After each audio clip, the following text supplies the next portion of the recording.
My wife Renee and I were both raised in what I would call mild poverty. She was the daughter of a farmer with 8 children, and I was the son of a Los Angeles police officer with 7 children. After we got married, we realized it could get even worse. Between college and then the military, and then 4 more years of chiropractic school, interspersed with the birth of our 5 children, things were pretty bleak.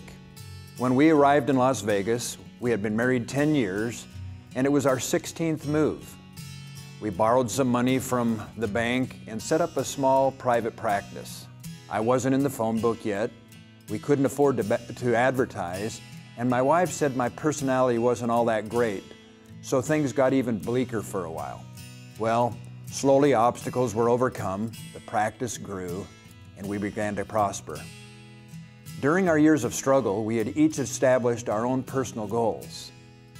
My wife's, true to form, I guess, was just to have a house, with or without a picket fence, that we could call our own and raise our family in, and we have been blessed with that. My goal, I guess, also true to form, was to get a car. Not just any car, but the car. The kind that would show people I've arrived.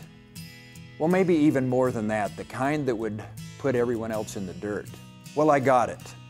A Mercedes Super Duper model. It was a lowrider with special wheels and tires.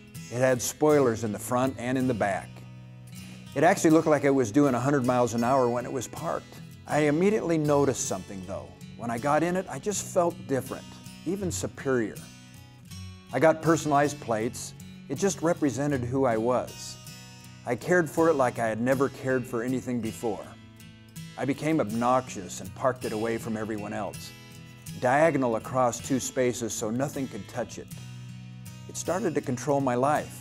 One day I went home at lunch and the kids' bikes were in the way, so I could only park halfway in the garage.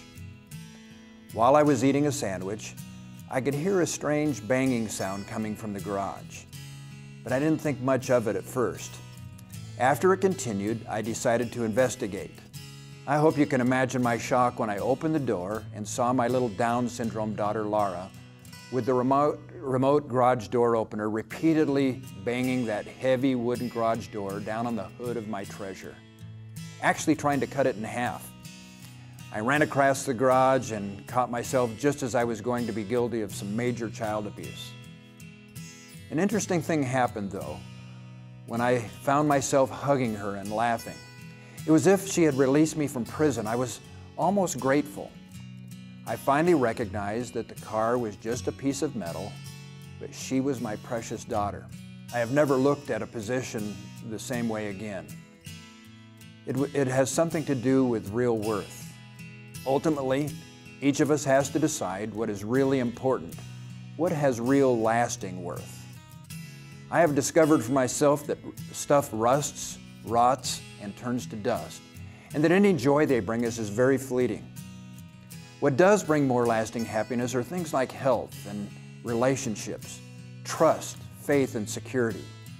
In other words, it's not what you have, but what you are that matters most. In the end, I am convinced that it will not be the stuff that we have accumulated that will be most meaningful. I doubt that on our deathbed that we will wish that we had spent more time at the office, or care what kind of clothes we had, or jewelry, or what kind of cars we had. I do believe that our relationships and our character will be front and center. So let us not leave that which matters most at the mercy of that which matters least.